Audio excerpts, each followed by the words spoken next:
for joining me here on Maple Leafs Man Advantage. I am Hawkeye, and this is my next video.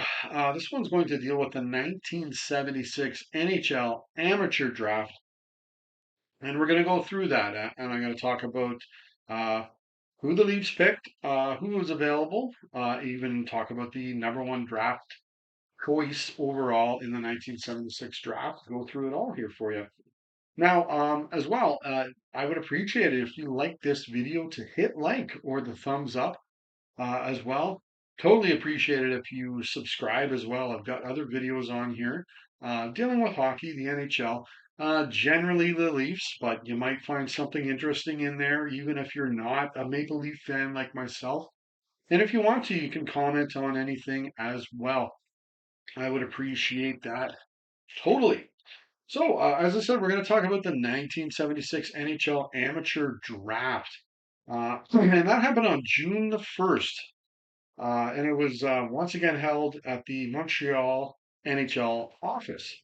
Um, Now, this draft was a little, if I may, um, on the light side, or in comparison to the previous draft. I think it was 13 rounds for the Leafs, anyways. Um, this one's only 7 for the Leafs, so there's a lot less picks to go through, and that's fine because my videos are usually an hour. So this one hopefully is under that. Let's see how this goes. So there we go. So the first overall draft pick was to the Washington Capitals, and they really needed to hit a home run here. Because they had two drafts prior to this 1974. They had the number one pick. They also would have had the number one pick from 1975, but they traded it away to the Philadelphia Flyers. So in the 1974 draft, they selected Greg Jolly. Now, at this point, through the first 98 NHL games he's played, he's scored 9 goals. The number one pick from the previous year, Mel Bridgman, who I assume they would have loved to have had. Um, but as I said, he was traded to the Philadelphia Flyers. Now, this year, they kept the pick, which is absolutely the right choice when you're, well, as disastrous as they were, and very much in need of good, strong, young talent to grow, to help the team grow towards a better future. You need to keep those draft picks, I believe. So they did, and they ended up selecting another defenseman, and this time it was Rick Green. Now, this player is not known for his offense, but it was rather his defensive skills that he was so good at that he was known for, which is totally fine because their defense was pretty bad in Washington as well. So he can help out. Totally okay. Now, on the offensive side of things in the previous year, the Washington Capitals were number 16 out of 18 teams. So also not good. But now Rick, he was born in Belleville, Ontario, and he played his junior for the London Knights of the OHA. There he played 198 games over the course of 4 seasons. He scored 27 goals, added 122 assists for 149 points. He went on to play 845 games over the course of his 15-year NHL career. He scored 43 goals, added 220 assists for 263 points. He did go on to win the 1986 Stanley Cup with the Montreal Canadiens. And he ended up playing 100 playoff games over his career, scored 3 goals, added 16 assists for 19 points, other than the Caps and the Habs. He also played for the Detroit Red Wings and the New York Islanders. After his playing career, he was an assistant coach for the Islanders for 3 seasons, so 1992 through 95. The LA Kings for 4 seasons, 1995 through 99. And finally, returning to Montreal for the parts of 4 seasons, 2001 through '04 and 2005-06. Now, Rick's a really tough one to look at his stats and see how good of a player was. You needed to see him. I really think you need to see everybody to know how good they are. Don't look at a stat sheet. Look at the player. That's for sure. But since he was a defensive defenseman, you really need to see the player to see his strengths. You're not going to really find that on a stat sheet very well. So, um, in the end, yes, he was a better selection than Greg Jolly uh, as a first round number one overall for the Caps. But Rick Green didn't exactly translate into what we would later know as a number one pick overall. But hey, he was certainly a pick that's going to help these guys out for sure. So now, when the Leafs had traded away their first round pick to the Montreal Canadiens the previous season when they received Wayne Thomas, who played net for them, my own team, I would do the same thing. So I don't have the first round pick either. So that concludes the first round, just like that. No picks for me or the Leafs. Um, but in the second round, my team is going to have the Washington Capitals second round pick when I gave them Tim Young. Excellent, good, young, uh, skillful player that will be able to help the Capitals out immensely. So I would have the number 19 pick in this draft. I would end up selecting a defense myself in Reed Larson. He was born on July the 30th, 1956 in Minneapolis, Minnesota. Reed would go on to play 904 NHL games, scoring 222 goals. That's pretty darn good, with 463 assists for 685 points. He would also accumulate 1,388 penalty minutes along the way. Incredibly, he scored 20 goals 6 times in his career and had a career high 27 in 1980-81 for the Detroit Red Wings, who he may be best known for playing with the Red Wings. He was there for quite a while. And he was an All-Star 3 times, 1978, 1980, and 1981. So I would select Reed Larson. So over to the Leafs, and they got a defenseman to pick here as well. And she's a beauty of the pick. Um, in the second round, the Leafs chose defenseman Randy Carlyle. From what I found, he was born in Sudbury, Ontario. He played as junior for his hometown club, the Sudbury Wolves, for 3 seasons. He ended up playing 139 games there, scoring 32 goals, adding 119 assists for 151 points. He also grabbed 265 penalty minutes. He went on to have an 18-year NHL career where he played 1,055 games, scored 148 goals with 499 assists for 647 penalty minutes. He also had 1,400 penalty minutes. Um, 647 points and 1,400 penalty minutes. I think, yes, that's right. He also had 210 penalty minutes in 1987-88 for the Winnipeg Jets. He went on to play 69 playoff games where he would score 9 goals with 24 assists for 33 points and 120 penalty minutes. He also won the 1980-81 Norris Trophy. I'm pretty sure he was playing for the Pittsburgh Penguins at the time. And he played in 4 All-Star games, so 1981, 82, 85, and his swan song, his final season, 1993. Um, After his playing days were over, Randy was an assistant coach for the Winnipeg Jets for the 1995-96 season.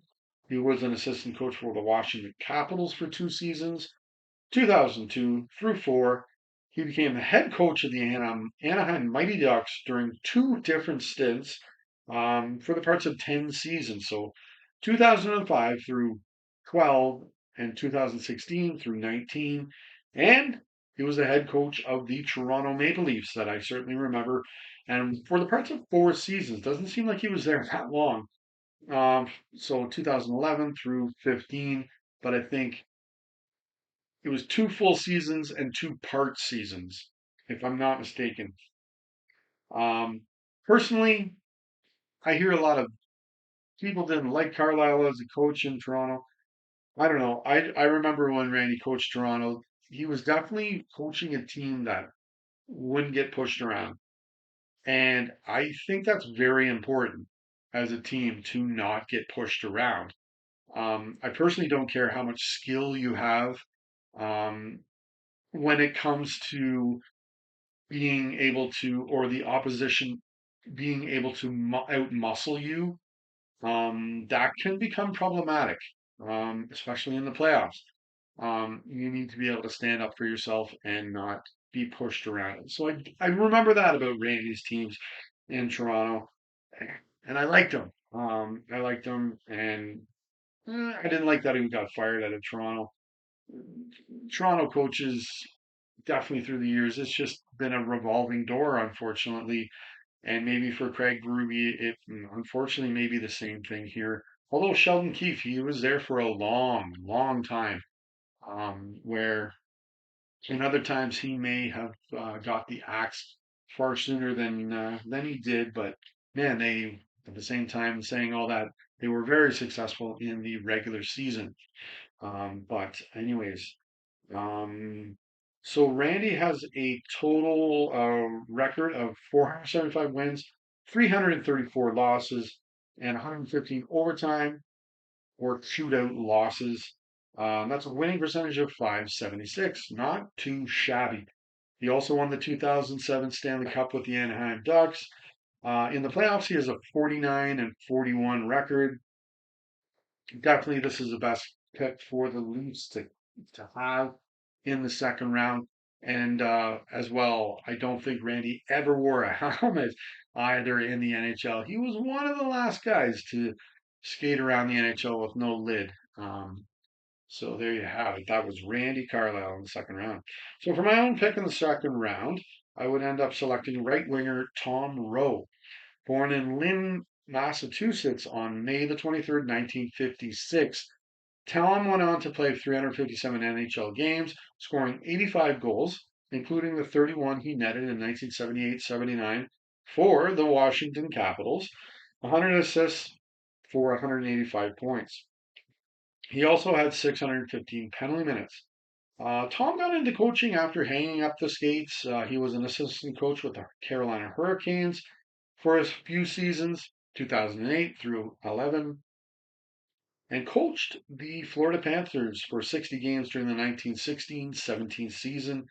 He had a total record of 24 wins, 26 losses, 10 overtime and shootout losses. So that was his record. In the third round, my team, we're going to have 5 draft picks. First off, I would have the Washington Capitals pick at number 37. With this pick, I would end up selecting another defenseman. This time it's going to be Mike Kitchen. He was born on February the 1st, 1956, in Newmarket, Ontario. Mike went on to play 474 NHL games, scoring 12 goals with 62 assists for 74 points. Um, he was before my time. I don't quite remember Mike playing in the NHL. What I do remember him doing was coaching. I will remember Mike behind the bench, right in Toronto, as he was an assistant coach there for 8 seasons. That was 1990 through 98. He was also then on to St. Louis for 6 seasons, 1998 through 2004. 2 stints with the Florida Panthers, 2007 through 10, and 2019-2020. And there's more coming here. And then the Chicago Blackhawks for 7 seasons. There, he finally did it. He won 2 Stanley Cups in 2013 and 2015. He was a coach there from 2010 through 2017. Super happy for Mike to finally get a chance or his opportunity to win a couple of these cups after I think he was a very good coach. Not that he coached me, but he just seemed like he belonged behind the bench. He looked like he would be a good coach. He did get a chance to be a head coach finally in St. Louis for the parts of 3 seasons. So 2003, 04, and 05 through 07. But he only coached for 131 games. He had not a very good record, so 38 wins, 70 losses, 4 ties, and 19 overtime or shootout losses. I don't think he coached a very good squad, though. That could have been maybe the worst team he was a part of coaching. um, right there in St. Louis, and that's unfortunately he was the head coach at the time. But I would pick Mike Kitchen. I would also have the very next pick at number 38. With this pick, I would end up selecting another defenseman, this time in Don Jackson. He was born on September the 2nd, 1956 in Minneapolis, Minnesota. He went on to play 315 NHL games, scoring 16 goals with 52 assists for 68 points and grabbing 640 penalty minutes. Old buggers like me might remember him playing for the Edmonton Oilers, where he won two Stanley Cups in 1984 and 85.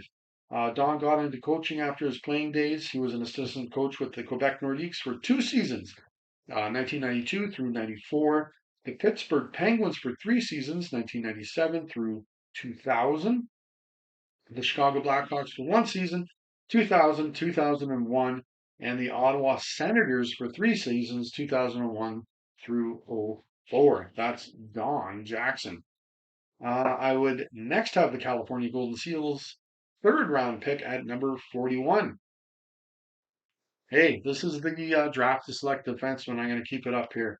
I would up selecting defenseman Mike McEwen, born on August the 10th, 1956 in Hornpain, Ontario. He ended up playing 716 NHL games, scoring 108 goals.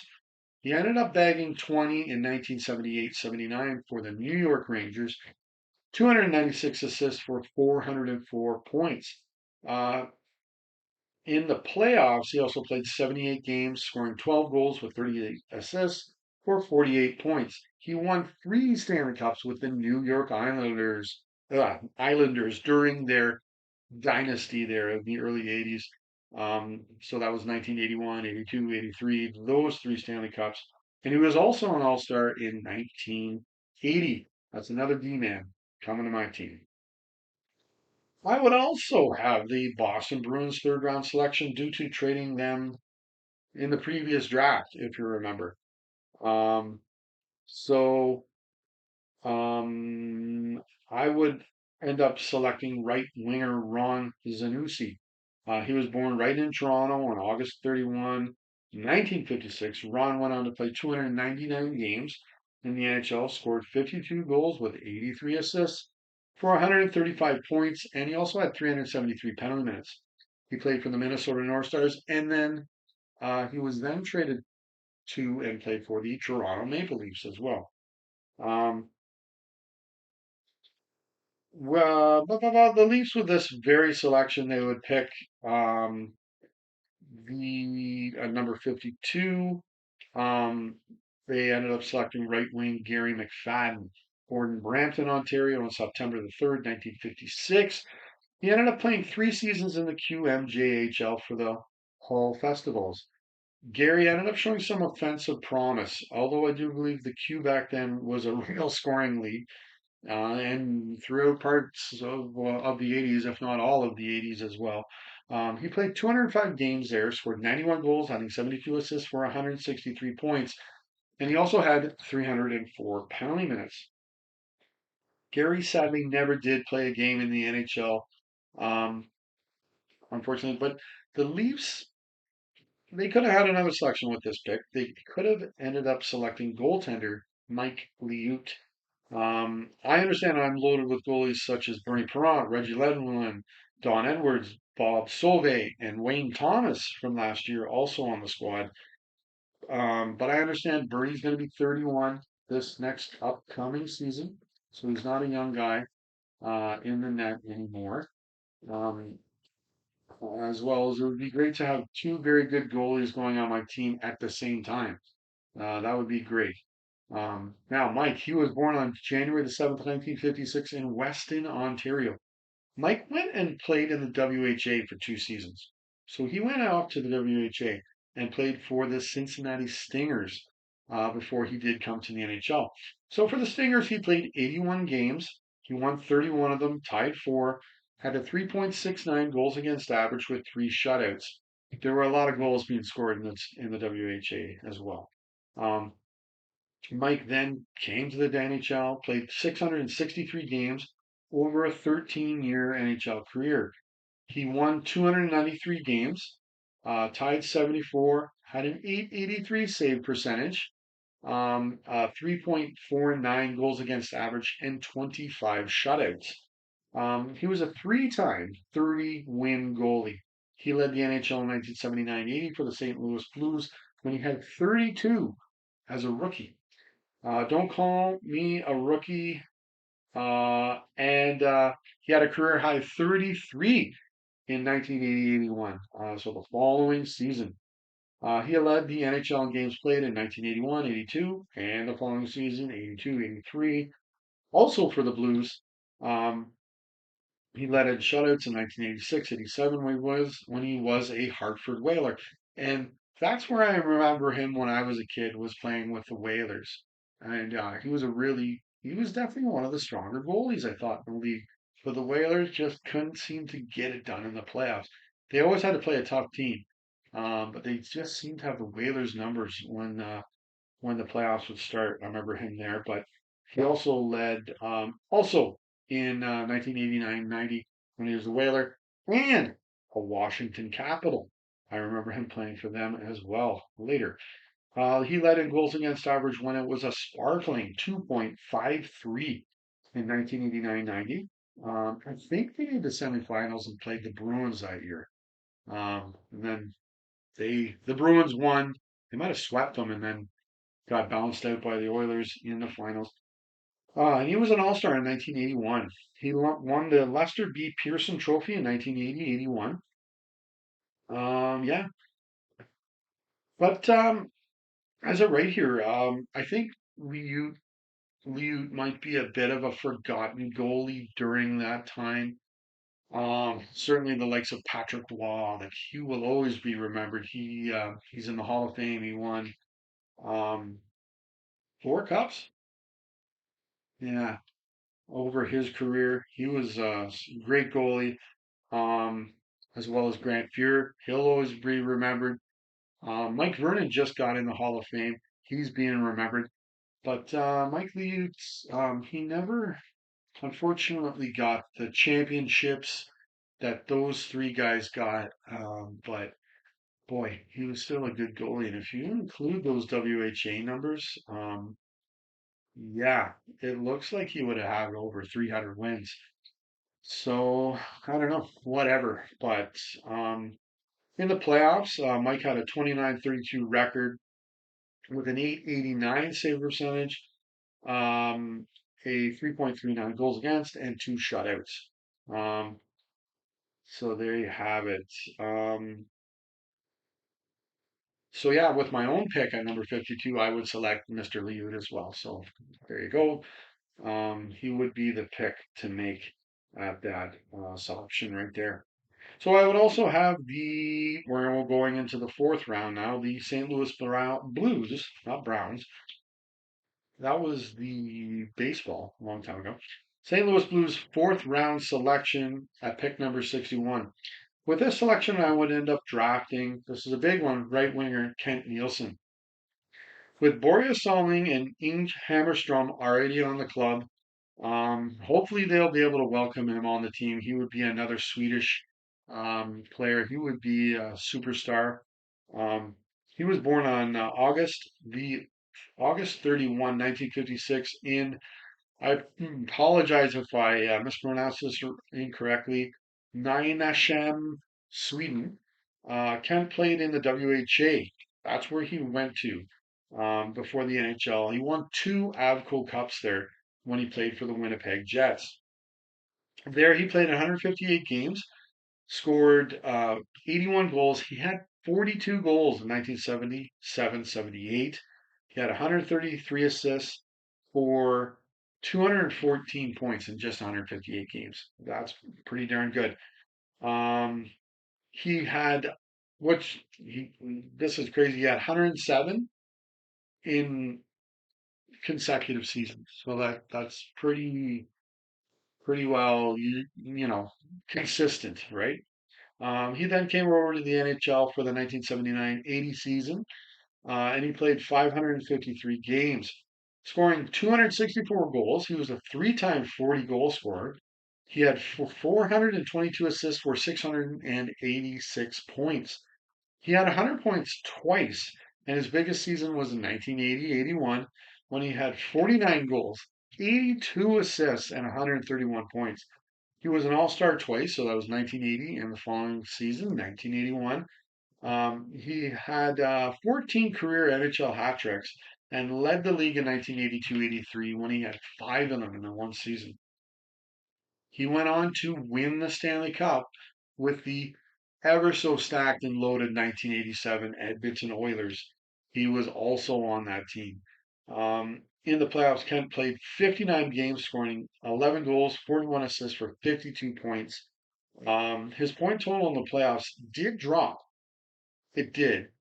But when he won the cup in 1987, his points totals were getting closer to the regular season. So that season they were getting better. So what I'm trying to say is he wasn't a playoff bust. He didn't just go there and oh boy, he can't get it done. And he won a cup. So he certainly had to have been part of the reason why they did it. His son is Robert Nielsen. He played 252 NHL games, scoring 37 goals for the New York Islanders and the Edmonton Oilers. So there you have it. I would draft Kent Nielsen in the fourth round. So for the Leafs selection in the fourth round, they chose Tim Williams. He was born in Manitoba on March the 23rd, 1956. Tim played 3 seasons in the WCHL for the Flin Flon Bombers and the Victoria Cougars. He played 207 games and scored 45 goals, adding 128 assists for 173 points. He also had 377 penalty minutes. They were hoping, that is the Leafs, were hoping some of that offensive ability Tim had shown in junior could translate over to the NHL. Tim played the 1976-77 season, so that's the upcoming season, in the IHL for the Saginaw Flint team. And he did show that he could play in the league. Um, as he had 12 goals and 22 assists for 34 points in 55 games. So he was able to play in the league. Unfortunately, though, Tim did not play or be able to make it to the NHL. Um, with this selection, the Leafs could have chosen another defenseman that had actually played with Mike Liut for Bowling Green State University, and that would have been Ken Morrow. From Davison, Michigan, Ken ended up playing 154 games there. That's Bowling Green State University, and scored 34 goals with 92 assists for 126 points. It was not his offense though that was his bread and butter.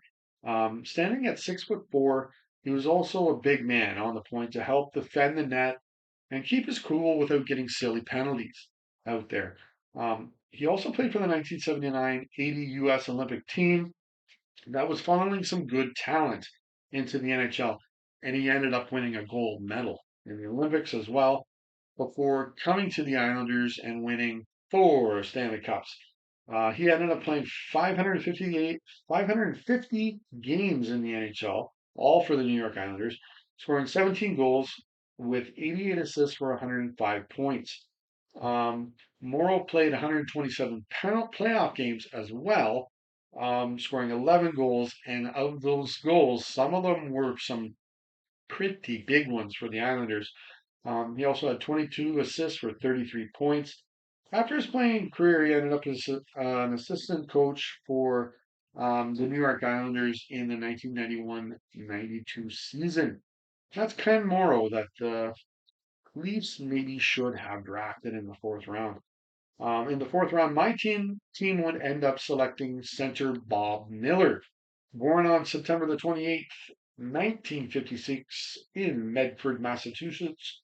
Bob would go on to play 404 NHL games, scoring 75 goals, including the 20 he netted as a rookie for the Boston Bruins in 1977-78. He also had 119 assists for 194 points. His brother Paul played 3 games for the Colorado Rockies in 1981-82. Um, that Bob was also playing for at the time, and he had 3 assists as well.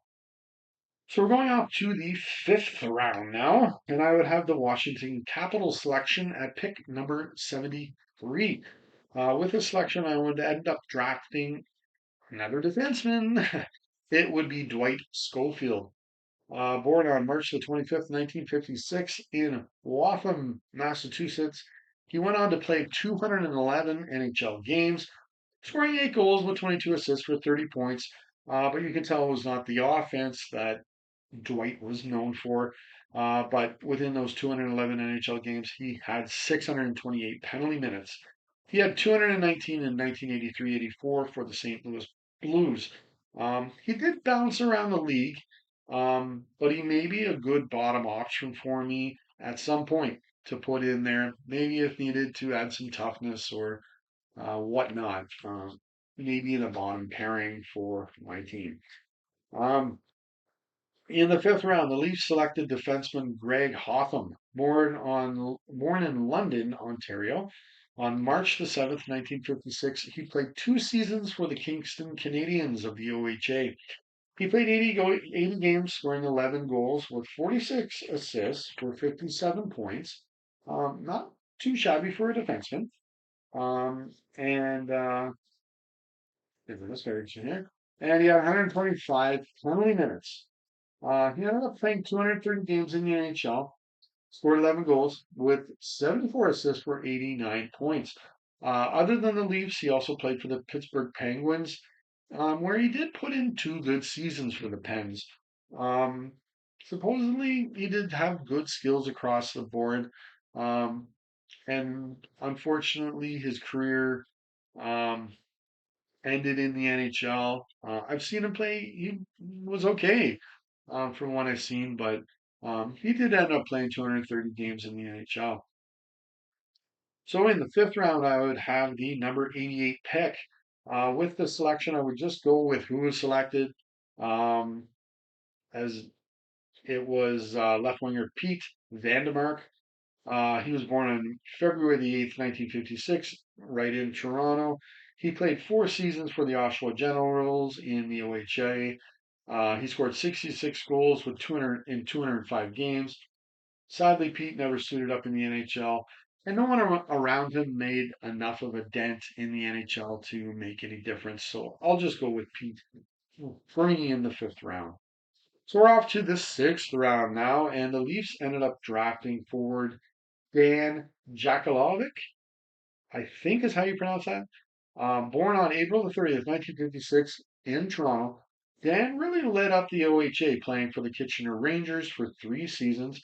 He played 195 games, scoring 105 goals, adding 127 assists for 232 points. Pretty darn good. He also had 264 penalty minutes. He looked to be a very consistent player in the league as well. Um, Unfortunately, he never did end up playing a game in the NHL, and I just got to say, I just wonder if he was really given a really good shot to make it or not. Um, he did seem to bounce around to a lot of different teams when I look at his career and where he went and everything like that. But um, who they maybe should have drafted, there was another player here. It was Yvonne Vautour, born in St. John, New Brunswick on September the 10th, 1956. Yvonne would end up playing 204 games in the NHL, scored 26 goals with 33 assists for 59 points, and he'd also grabbed 401 penalty minutes. That's what he'd be known for, is his toughness. He did bounce around the league and played for a lot of teams, so the New York Islanders, Colorado Rockies, New Jersey Devils, and the Quebec Nordiques during his career. So my selection in the sixth round, I would just go with once again who was selected, and that was left winger Ted Olson, born on September the 8th, 1956. After he was drafted, he played 3 seasons for the University of Alberta, but he never did go and play a game in the NHL. So off to the seventh round here. Um, and with that, um, with the Leafs and my team, we would select the same player. So they chose center, and I hope I'm pronouncing this correct. Charlie Strauch, born on June the 10th, 1956 in Toronto. He played junior in the OHA for 3 seasons for the Kingston Canadians and the Windsor Spitfires. He showed some good offense by netting 76 goals, 92 assists on 168 points in just 118 games. Unfortunately, Charlie never played a game in the NHL. And see that he put up some great numbers, like scoring 45 goals and 98 points for the Muskegon Mohawks of the IHL in 1977-78, scoring 40 goals and 95 points for the Indianapolis Checkers of the CHL in 1981-82. He also won a championship for them as well, and grabbed 93 points in 1985-86 for the Checkers, who were then part of the IHL. Back to that league. Um, I would just keep this selection as well. And unfortunately, I just wonder if Charlie was really given a great chance to make the NHL. He was definitely going to have some great numbers in some of those leagues there, um, but yeah, and that's it. That's the end of the draft for the Leafs. So in the end, the Leafs are able to grab a stable top defenseman in Randy Carlyle. I would grab Reed Larson, Mike Liut, Kent Nielsen. Woo, those could be big, gigantic parts of a great team in Toronto. But that's it. That's the 1976 NHL Amateur Draft. And there you have it. So yeah, we're gonna move on to the next season. That'll be 1976-77, and see where that takes us here with the Leafs and the NHL and all that. But I hope you're enjoying your NHL watching and enjoying the season so far. There's some big surprises going on in the NHL, according to me, anyways. Like the Chicago Blackhawks, the Detroit Red Wings, the Montreal Canadiens are a bit of a surprise, but maybe not. Like they're going this way or that way, right? Um, so it shouldn't be shocking that they're playing so well to start the season. But anyways, until next time, go Leafs go.